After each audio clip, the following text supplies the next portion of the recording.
रस्सी धागा नहीं मिली वो बेल बांधने के लिए, वो बेल फैल रही है यार। इसकी बेल बनाते हैं रस्सी।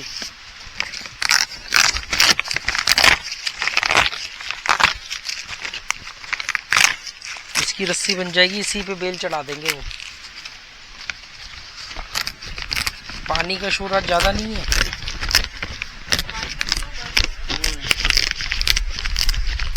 पानी का ना कल रात को पानी का लेवल, हवा बिल्कुल नहीं चल रही थी पर पानी का लेवल नदी में एकदम ऊपर तक आ गया था। मैं रात को 12 बजे गया था टोनी को लेके। रात को उसको रिवर बैंक तक लेके गया था।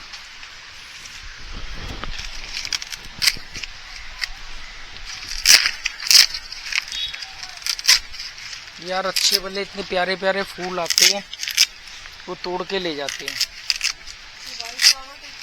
उसमें डेली 8-10 फूल आते हैं, वो एक भी नहीं छोड़ते। वो 2-3 छोड़ देना तो भी चलो चलता है। वो सारे के सारे जितने होंगे उतने तोड़ के ले जाएंगे, क्योंकि वो मैंने पूछा क्या करते हो आप, कह रहे वो भगवान को चढ़ाते हैं। इतने सारे थोड़ी एक दिन में भगवान। अरे 2 दिन में चढ़ाए वो, 3 दिन में चढ़ाए। मैं बात इतने और उतने की नहीं है ना। अगर आप एक फूल चढ़ाना भी जस्टिफाई करते हो तो फिर कोई आदमी माला चढ़ाए या 10,000 फूल चढ़ाए, उसमें केवल अनुपात का ही तो फर्क है। देखो अगर कोई गलत चीज है तो उसको बिल्कुल 0.0% पे भी 0.01% पे भी आपको बर्दाश्त नहीं करना पड़ेगा। वो गलत है तो गलत है, फिर उसमें कोई बट लेकिन परंतु नहीं चलेगा। अगर आपने ये कह दिया कि जी एक फूल जायज है, पत्थर के ऊपर एक फूल चढ़ाना जायज है, तो फिर आप 1000 फूल वाले को दोषी नहीं ठहरा सकते, क्योंकि वो तो केवल रेशो का फर्क हो गया ना, अनुपात का फर्क हो गया। कोई आदमी बोले कि जी मैंने तो शादी के दहेज में सिर्फ 10,000 रुपये लिए, आपको कहे हाँ चलो इतना तो गिफ्ट के नाम पे जायज है। और कोई बोले मैंने 10 लाख लिए, और कोई बोले मैंने 10 करोड़, तो आप कहोगे 10 करोड़ वाला गलत है, क्योंकि आपको मिला नहीं है, आपने लिया नहीं। अगर गलत है तो फिर 1 रुपया भी गलत है, और नहीं गलत है तो फिर ये नहीं हो सकता कि जी हमने तो थोड़ा सा ही लिया था, आपने ज्यादा लिया, हमने तो गिफ्ट के नाम पे लिया था। भाई वो जिसकी जैसी औकात है वो वैसे देगा। तो इसीलिए मैं बोल रहा हूँ कि जो चीज, अरे यार कोई बात, ये भी अपनी पूछ समेट के बैठा करना। एक तो साथ घूमता, एक तो इसको साथ घूमेगा, दूसरा इसके लिए भी नया एक्सपीरियंस है ना, इसको भी अच्छा लग रहा है, अपने गार्डन में घूम रहा है। तो ये बेल वहां से आ जाएगी यहाँ तक, ये बेल के लिए यहाँ से वहां तक आ जाएगी ना। इसमें थे सुबह 10-12 फूल थे, और वो मैं पिछले कई बार से देख रहा हूँ। देख सिर्फ छोटी छोटी कली छोड़ दी है उन्होंने। 2 दिन में जैसे वो फूल बनेगी वो सारे फूल उगे। ये वाले फूल नहीं चढ़ाते हैं तो वो बचे हुए हैं। अभी ये फूल खिलेंगे, ये देखो इतना प्यारा फूल है, ये खिलेगा और इसकी भी बली चढ़ेगी। मुझे समझ में नहीं आता, ये फूल खूबसूरत है, रंग बिखेर रहा है, खुशबू बिखेर रहा है। ये तितली आ रही है अभी बार बार उसका रस पीने के लिए, और आप इसको तोड़ दोगे और जाकर के एक पत्थर को चढ़ा दोगे। मतलब इसमें जीवों वाली आत्मा नहीं है, पर हम इनको जिंदा मानते हैं कि मतलब, क्योंकि ये क्या प्रकाश संश्लेषण, फोटोसिंथेसिस के थ्रू खाना बनाते हैं, हमें ऑक्सीजन देते हैं। एक्चुअल में तो भगवान ये है, हम इसको तोड़ेंगे और एक पत्थर जिसमें कोई भी सिवाय एक एनर्जी जो क्वांटम थ्योरी के हिसाब से होती है, उसके अलावा उसमें और कोई गुण नहीं है, उसमें कोई गुण नहीं है। वो हमें ऑक्सीजन नहीं दे रहा है, वो रंग नहीं बिखेर रहा है, और उसको हम जस्टिफाई करते हैं आस्था और परंपरा, विश्वास के नाम पर, कि इसलिए वो जस्टिफाई है। मैं सोच रहा था, मैंने अपने आप से आर्ग्यू किया, मैंने कहा नहीं यार, अगर किसी को खुशी मिलती है, कोई फूल तोड़ रहा है और जा कर के भगवान की मूर्ति पे चढ़ा रहा है, तो ये उसका विश्वास है, उसको अच्छा लग रहा है, और उसकी आस्था है, उसका विश्वास है, और उसकी परंपरा है। तो मैंने कहा कि फिर इसमें आज से 100-200 साल पहले, 100 साल पहले जो सती प्रथा करते थे वो कैसे गलत हो जाएंगे? वो भी तो यही कहते थे ना वो भी तो यही कहते थे कि हमारी आस्था है, हमारा विश्वास है, हमारी परंपरा है। जो बाल विवाह करवाते, मतलब आज तुम उनको गलत ठहराते हो और उन पे हंसते हो, आने वाले अगले 100 साल बाद हमारे बच्चे हम पे हंसेंगे कि देखो कैसे लोग थे, पत्थर या मिट्टी का ढेर की एक शेप देते थे, फिर उस पे जिंदा फूलों को तोड़ के चढ़ाते थे और कहते थे आस्था है। जैसे आज हम उस समय की बच्चे की शादी कर दी और अगर दूल्हा मर गया, लड़का मर गया, तो लड़की को भी साथ में जला दिया, उसके सती प्रथा कर दी या बाल विवाह कर दिया। तो हम उनको गलत ठहराते हैं आज, जो हमारे पूर्वज थे। आने वाले दिनों में लोग हमें गलत ठहराएंगे कि यार इन लोगों ने कंक्रीट के जंगल के नाम पे पेड़ काट डाले, इन्होंने पत्थरों पे फूल चढ़ाए कर हंसेंगे। जैसे आज तुम सती प्रथा के नाम पे हंसते हो, आज तुम बाल विवाह के नाम पे हंसते हो। और कौन कौन सी प्रथाएं थी? एक तो अनुसूचित एक जाति होती है, उसको अंग्रेजों ने बैन कर दिया था कि ये जाति समाज के अंदर नहीं रहेगी, ये समाज से बाहर रहेगी, क्योंकि अंग्रेजों ने ये पाया था कि इस जाति के अंदर जो भी बच्चा पैदा होगा उसको पैदा होते ही क्रिमिनल माना जाएगा।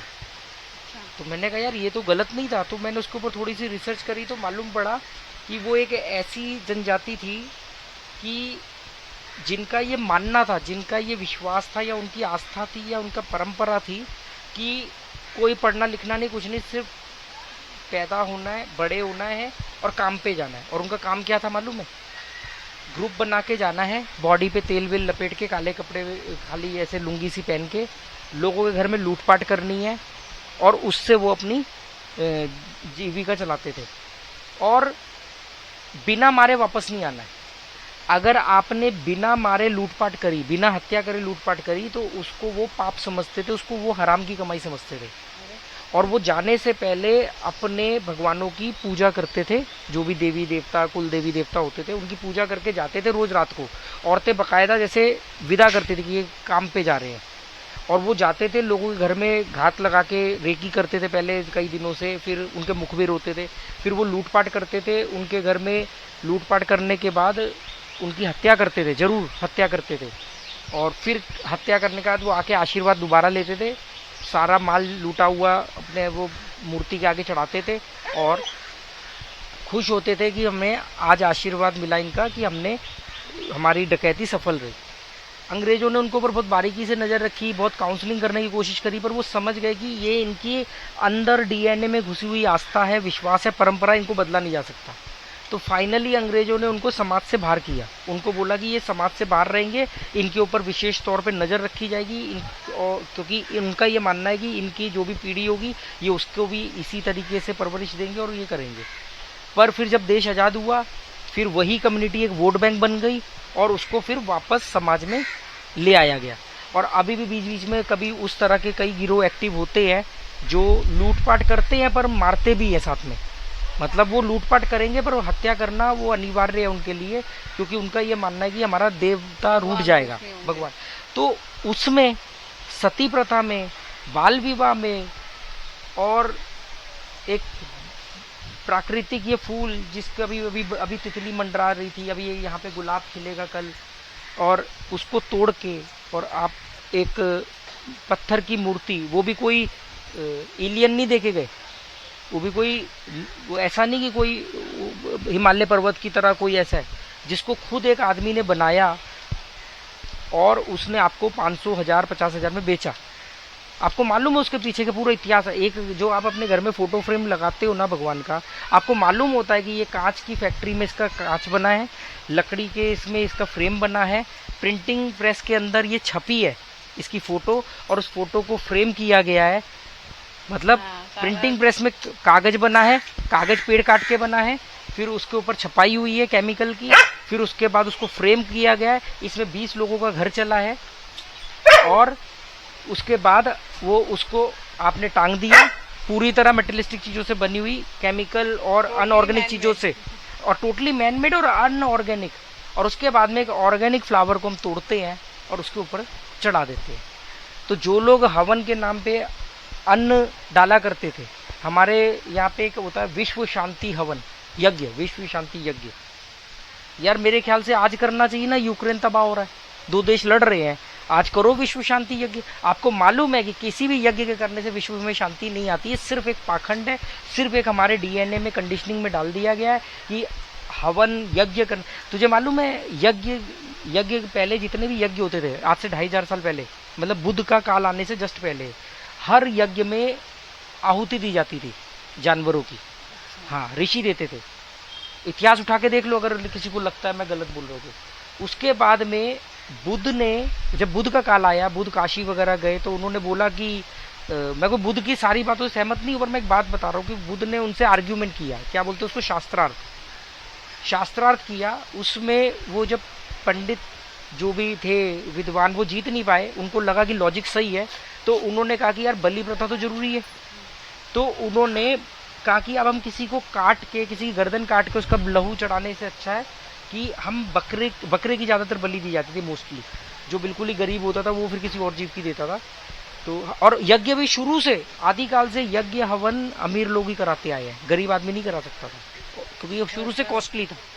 तो फिर फाइनली ये डिसाइड हुआ कि बकरे की मुंडी की शेप के आकार की क्या चीज़ है, तो उन्होंने पाया कि नारियल, कि नारियल ऊपर से हार्ड है, अंदर से दिमाग की तरह, जैसे उसमें केमिकल होता है दिमाग में वो उस तरीके से, और इसे बाद में प्रसाद के रूप में खाया भी जा सकता है।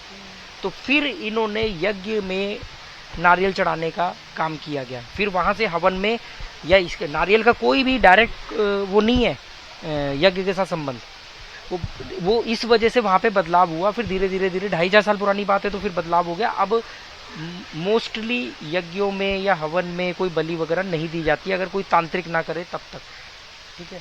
तो वही चीज़ें, आज तुम बलि प्रथा का मजाक उड़ा रहे हो, सती प्रथा को तुम गलत मान रहे हो, बाल विवाह को तुम गलत मान रहे हो, क्योंकि किसी ने ऐसे ही उस समय कहा था जिसको पत्थर मारे गए होंगे। आज से 100 साल बाद लोग बोलेंगे यार लॉजिक समझ में नहीं आया कि एक मूर्ति को बनाया, एक फ्रेम के ऊपर आप एक जिंदा फूल को तोड़ के चढ़ा रहे हो और उसको जस्टिफाई कर रहे हो परंपरा। तो परंपराएं तो फिर बहुत सारी आज भी चल रही है और बहुत सारी परंपराओं को बंद किया गया जिसको आप भी मानोगे कि हाँ गलत है। अब इस तरह की बात बोल दो तो लोगों को बुरा क्यों लगेगा, बगुला था ना, इस तरह की बात बोल दो तो लोगों को बुरा इसलिए लगेगा क्योंकि वो ये काम डेली अपनी दिनचर्या में करते हैं। अगर वो मेरी बात को सही ठहरा दे तो वो गलत हो जाते, तो उनको लगता है कि यार हम गलत हो गए। वो अपने आप को गलत ठहराना इंसान की प्रवृत्ति नहीं है। तो उस सूरत में वो क्या करता है, वो कहता है कि यार ये आदमी बकवास कर रहा है, मेरे को आप कुछ भी बोलो, मेरे को बोलो आप कि मैं बकवास कर रहा हूँ, उससे सच नहीं बदलने वाला। हिम्मत है तो जाके पढ़ो कि नारियल की एंट्री क्यों हुई हमारे ऋषि धर्म में, हमारे ये सनातन धर्म में, हवन यज्ञ में। उससे पहले जब नारियल की एंट्री नहीं हुई थी तो नारियल से पहले क्या होता था, बलि प्रथा। आज भी आसाम के अंदर एक मंदिर है, आसाम में, हाँ आसाम में एक मंदिर है, शंकर भगवान का मंदिर है, जहाँ पे एक विशेष दिन, विशेष अनुष्ठान के तहत बकरे की बलि दी जाती है और उसका फिर मांस को पका के प्रसाद के रूप में बांटा जाता है मंदिर में। और वो सारे जो हिंदू शाकाहारी होते हैं पर वो उस दिन उसका सेवन करते हैं प्रसाद के रूप में। तो ऐसी बहुत सारी चीज़ें आपको पता करो। आप में से आलसी हैं, हम निकम्मे हैं, हम क्या करते हैं, पापा कहते थे, गुरुजी कहते थे, भगवान कहते थे, किताब में लिखा है या गूगल कर लिया। हमारे ये जितनी चीज़ें मैंने ये जो 4 बातें जोड़ के बताई है ना, ये 4 बातों को मैंने 40 जगह से एकत्रित किया और उसमें इसकी विरोधाभासी पढ़ा। क्या पता मैंने गलत पढ़ लिया उसमें, मान लो अंग्रेजों ने बोला, मैंने कहा क्या पता अंग्रेजों ने दमन करने के लिए किसी को ऐसा किया हो। अभी मैं ब्लैक होल के ऊपर वीडियो बनाऊंगा तो लोग कहेंगे अरे ब्लैक होल वो अच्छा ब्रह्मांड के बारे में बात करेगा। मैं ब्लैक होल कलकत्ता के बारे में बात करूंगा जिसकी वजह से अंग्रेजों ने पूरे हिंदुस्तान पे कब्जा किया। ईस्ट इंडिया कंपनी बिजनेस करने आई थी, उसने पूरे देश पे कब्जा क्यों किया, उसकी शुरुआत कहाँ से हुई, क्या रीज़न था कि वो बिजनेस करते करते एकदम, ईस्ट इंडिया कंपनी थी वो एक बिजनेस कंपनी थी, वो कब उसको ब्रिटिश गवर्नमेंट ने सपोर्ट कर दिया और उनको आर्मी मिल गई ब्रिटिश गवर्नमेंट का, और वो फिर ब्रिटिश रूलर बन गए, ईस्ट इंडिया कंपनी खत्म हो गई, फिर ब्रिटिश सरकार ने यहाँ पे कि ऐसे कौन सी घटना थी, तो वो ब्लैक होल कलकत्ता थी। तो वो चीज़ें हैं। अंग्रेजों ने सती प्रथा, बाल विवाह, ये सब चीज़ें अंग्रेजों के काल में बंद हुई थी। राजा राम मोहन राय ने सती प्रथा के लिए आवाज़ उठाई थी। ये जो मैकॉले सिस्टम जिसको हम आज कोसते हैं, ये मैकॉले सिस्टम के लिए जो थॉमस बेबिंगटन मैकॉले ने जो डिज़ाइन किया था 1830 में, जो हमारा इंडियन एजुकेशन सिस्टम, उसकी वकालत राजा राम मोहन राय ने करी थी। राजा राम मोहन राय मैकॉले के पक्ष में थे। वो कह रहे थे कि भाई हमें संस्कृत को नहीं, हमें इंग्लिश को प्रायोरिटी देनी चाहिए। और मैकॉले ने कहा था कि तुम्हारे यहाँ की जो एजुकेशन 5वीं की हम अपने यहाँ पे अपने बच्चों को नर्सरी में ना पढ़ाए। तो हम तो मतलब रूढ़ीवादी थे, हम तो अड़े हुए थे। पर जिस राजा राम मोहन राय के हम नारे लगाते हैं, उन्होंने खुद इस एजुकेशन सिस्टम को सराहा था, सपोर्ट किया था, क्योंकि बात सही थी। क्योंकि अगर आपको ग्लोबल होना है तो आप संस्कृत के माध्यम से नहीं हो सकते। हर देश अपनी अपनी मूल देवों की देवलिपि या जो भी भाषा होती है उसको लेकर के झंडा पकड़ के चल रहा होता है। वो एक पक्ष है। दूसरा पक्ष है कि अगर दुनिया में इस समय 7 अरब से ज़्यादा लोग हैं, सबसे कम्युनिकेट करना है तो एक कॉमन लैंग्वेज में आपको महारत हासिल होनी ही पड़ेगी। एक बेसिक एक एजुकेशन का प्लेटफॉर्म तो सेम होना चाहिए। यहाँ पे आप डॉक्टर की डिग्री करते हो, बाहर जाते हो डॉक्टरी करने, तो वहाँ पे आपको दोबारा करनी पड़ती है। और वहाँ का डॉक्टर यहाँ आ जाए तो हम पलकों पे बिठा देंगे। अमेरिका का डॉक्टर आया जी, तो ये इसके लिए विवेकानंद जी ने कहा था ना कि हम लोग अंग्रेजों के चमचे हैं, पाखंडी हैं। वो उस चीज़ का प्रमोट नहीं करते ना, क्योंकि वो चीज़ का प्रमोट करेंगे कि विवेकानंद जी ने ये बातें कही। ये बातें कहीं नहीं मिलेंगी तुम्हें। इसके लिए तुम्हें जाना पड़ेगा कन्याकुमारी विवेकानंद केंद्र के अंदर, वहाँ पे जाके देखो उनके कोट लिखे हुए हैं। तो वहाँ पर जाने के बाद तुम्हें मालूम पड़ेगा ये बातों को पब्लिसिटी क्यों नहीं करी जाती। क्योंकि फिर वही है ना, जिन नेताओं की दुकानें चल रही है या जो लोगों को जिसमें मज़ा आ रहा है, लोगों को मज़ा आ रहा है भजन कीर्तन में, लोगों को मज़ा आ रहा है और उसको नाम देते हैं आस्था, परंपरा, मन की शांति। अरे मन की शांति तो आपको बार बार क्यों करना पड़ता है? आप ड्रग्स की तरह बार बार क्यों भक्ति के चक्कर में पड़ते हो? ड्रग्स में एक बार लेने पे मज़ा आता है, फिर आदमी बार बार लेता है। मेडिटेशन में एक बार मज़ा आता है, फिर आदमी बार बार मेडिटेशन करता है। एक्चुअली में वो मेडिटेशन नहीं है, वो कॉन्सेंट्रेशन है। मेडिटेशन एक ही बार कर लिया ना तो पूरी ज़िंदगी निकल जाएगी उसमें। तो वो इंडिया में अब सबसे बड़ा इंडिया की बदकिस्मती है कि कंसंट्रेशन को मेडिटेशन समझ के पूरी दुनिया लगी पड़ी है। हम जी विपासना करते हैं। अरे विपासना क्या है जी? मेडिटेशन है। अरे गोयंका जी से पूछो, अगर आज वो होते, वो कहते हैं यार मैंने मेडिटेशन बनाने की कोशिश करी थी, ये मेडिटेशन नहीं है, तो साला कॉन्सेंट्रेशन है। ये कॉन्सेंट्रेशन है कि ज़बरदस्ती आपको बोला जाता है कि आप एक जगह पे फोकस करो। जब जब आप कोई काम ज़बरदस्ती करोगे वो कॉन्सेंट्रेशन होता है। आप अपने मन को ज़बरदस्ती फोर्स करके एक जगह पे लगा रहे हो और आप ये मानते हो कि 20-25 दिन में हमें आदत हो जाएगी। वो आदत नहीं होती है, वो लत होती है, वो एडिक्शन होता है।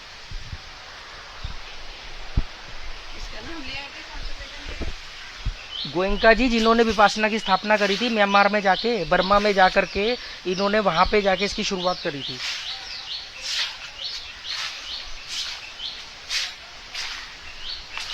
चक्कर क्या है ना, इसमें इनका दोष नहीं है। ये हमें स्कूलों ने इतना कमजोर बनाया है कि रिसर्च नहीं करनी। यहाँ पे मैकॉले को मैं दोष देता हूँ कि उसने एजुकेशन सिस्टम ऐसा बनाया कि हमारे को जवाब पहले दो, फिर सवाल पूछो और फिर हम जवाब देंगे और फिर हमें आप सर्टिफिकेट दो। इस चक्कर में सेम सिस्टम में वही कहानी हो गई है कि जो भी चीज़ हमें मालूम पड़ती है हम उसी पे तुरंत राय तो ऐसे बनाते हैं जैसे कि मतलब घर की खेती है। राय बनाना इतना मुश्किल काम है कि बायस तो नहीं हो, कहीं गलती से गलत राय तो नहीं बना रहे। देखिए आ जाएगा वहाँ तक।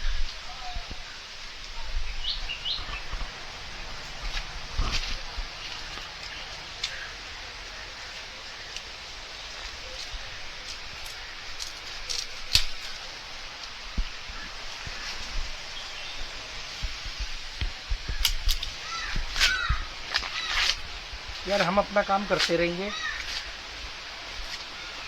और ये मेरे, और इसमें से एक भी नॉलेज मेरी नहीं है, मैंने खुद वहीं से ली और जहाँ से ली है वो तुम्हारे सामने भी थी पर लोगों को वो दिखाई नहीं दी। ऐसा थोड़ी कि मैंने कोई जाके 10-20 साल हिमालय पे तपस्या करके चीज़ें सीखी है।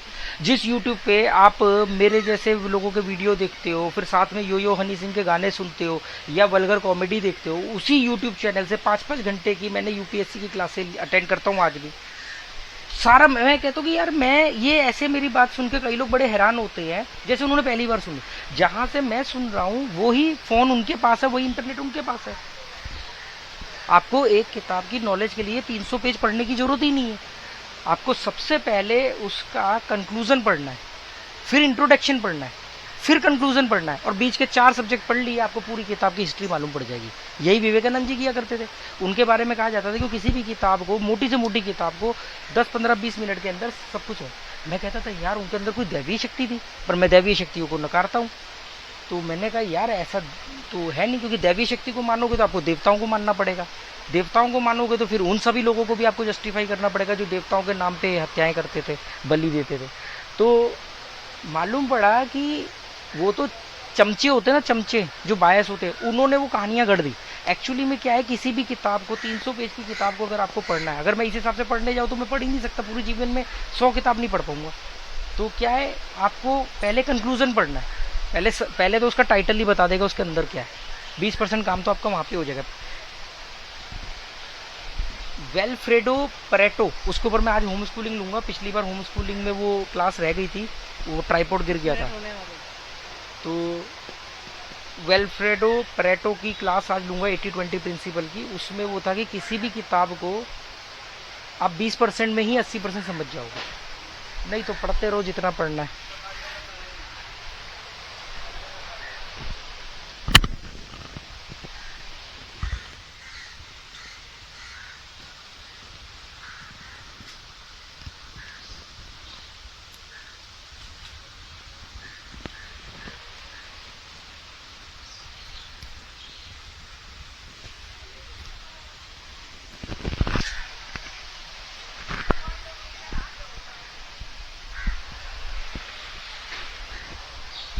आ तो गया है, बस ये बेल चिपक जाए इस पर।